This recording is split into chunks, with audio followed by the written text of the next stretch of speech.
Before wrapping up the news, taking a look at some business news. The United National Party charges that the government allowed Lanka IOC to increase the price of diesel in preparation for a further fuel price increase. UNP media spokesperson Gayantha Karunatilaka made this statement at a media briefing in Colombo today. Gayantha Karunatilaka says that as a result of the petroleum industry not being brought under the Public Utilities Commission, those in the industry could enforce ad hoc price hikes. On the 12th of February, the government increased fuel prices in a manner no government has increased in the country's history.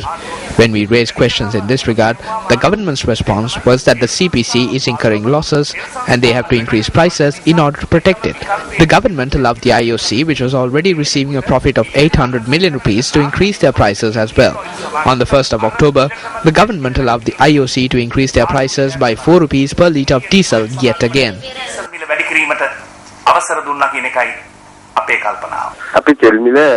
We have not held discussions to increase fuel prices. We have no intention of increasing it in the near future either. IOC is increasing prices in an arbitrary manner. Previously, they increased their prices by 2 rupees before they increased it by 4 rupees. But we did not increase prices, and they increased prices yet again by 4 rupees. They are increasing prices in an arbitrary manner. The government does not have 100% power to demand IOC to sell fuel at a certain price. You're with News First. Time now to take a look at Action TV.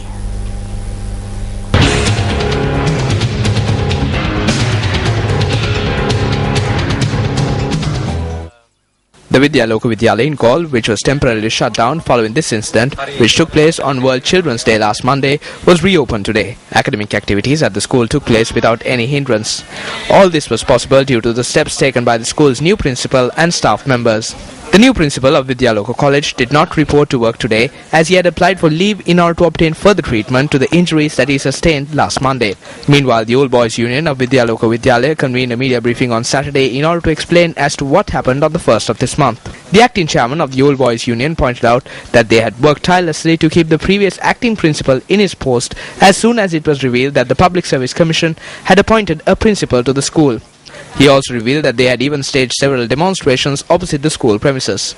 Meanwhile, parliamentarian Manusha Nanayakara also attended the media briefing organized by the Old Boys Union. Meanwhile, individuals attached to the school in which the newly appointed principal of Vidyaloka College Galle previously served expressed their protest over the incident that took place on the 1st of October in this manner.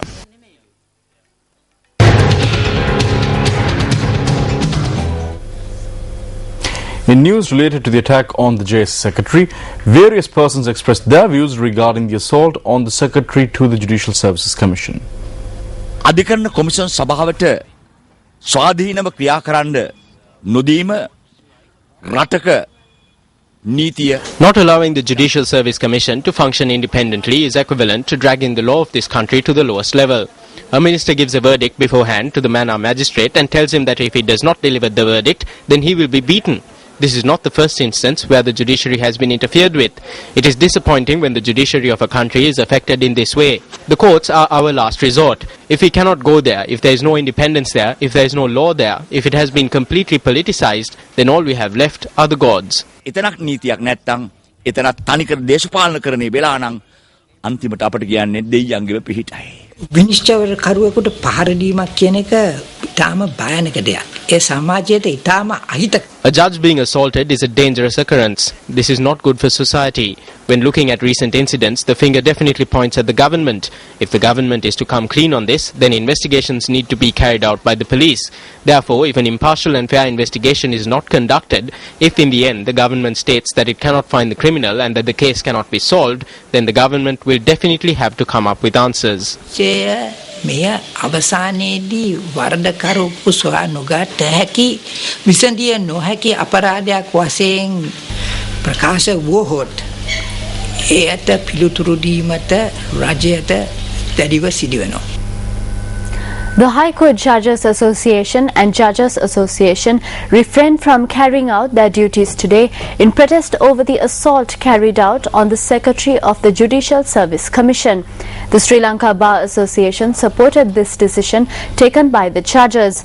Owing to this, the daily activities of the High Courts, District Courts and Magistrate Courts came to a standstill. The High Courts as well as District and Magistrate Courts did not function today. However, the Supreme Court and the Court of Appeal functioned as usual. New dates were given to the cases that were to be taken up in the High Court, District Court and Magistrate Courts. However, the Judges Association stated that post-mortems and essential cases where suspects were presented were undertaken today.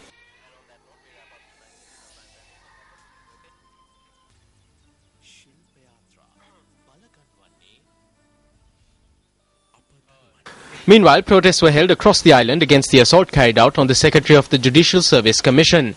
A group of lawyers protesting near the Colombo Chief Magistrates Court stated that they condemned the attack carried out on the Secretary of the JSC. The lawyers who engaged in the protest marched towards the Supreme Court complex.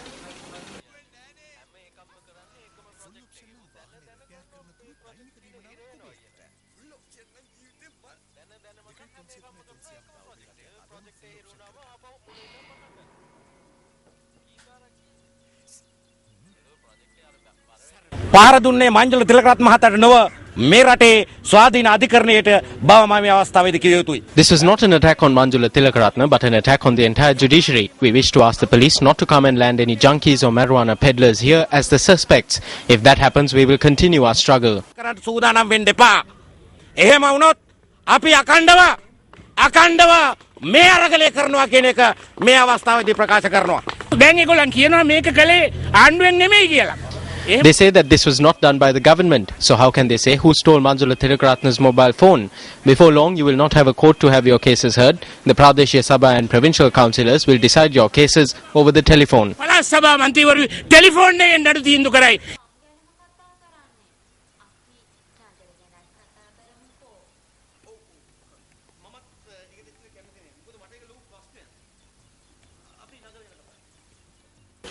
This is the situation witnessed at the Colombo Fort Magistrates Court today.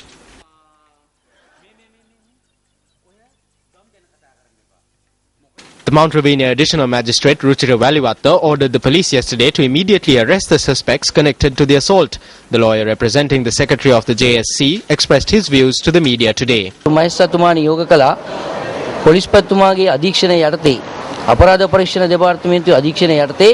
The magistrate ordered that investigations be expedited and be monitored by the IGP and the CID. Also considering the gravity of this case, the magistrate ordered the authorities to report back to court in 3 days with a full report on the progress of the investigation and statements from witnesses, etc.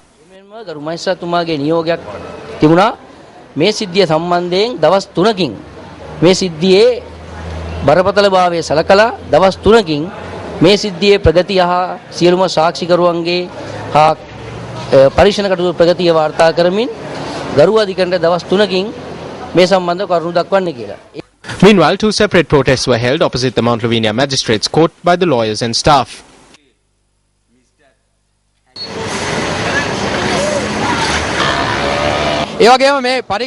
There is no clarity with regard to this investigation. We wish to tell the people of this country that incidents like this will only serve to further denigrate the rule of law. රටේ ප්‍රජාතන්ත්‍රවාදයේ බරපතල තර්ජනයක් නීතියේ ආධිපත්‍ය සුරැකීමට රජය විසින් ගත යුතු ක්‍රියාමාර්ග නොගැනීම නිසා තමයි මෙවැනි සිද්ධීන් සිදු වෙන්නේ. The Panadura Lawyers Association launched a protest march this afternoon against the assault on Manjula Tilakaratna. The group that protested opposite the court complex began a protest march thereafter. Since courts did not function in the Galle district, all cases which were to be taken up today were postponed to the 13th of this month.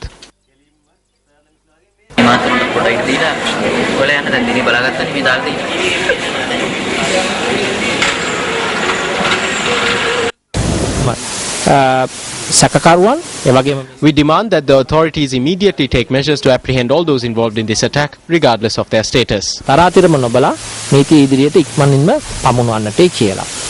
The judges of the Kandy Court complex also refrained from work today. The lawyers in Kandy extended their support to the judges.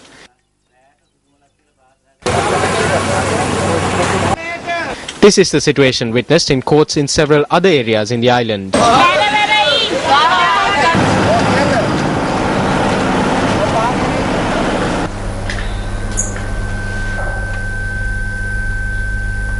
Meanwhile, the annual general meeting of the Judges Association is scheduled to take place tomorrow. The association stated that its members have applied for leave to attend the meeting. And on that note, we finished tonight's edition of Primetime News. I'm Ravi Gamage. And I'm Punchani Edrasinghe. Good night. Good night.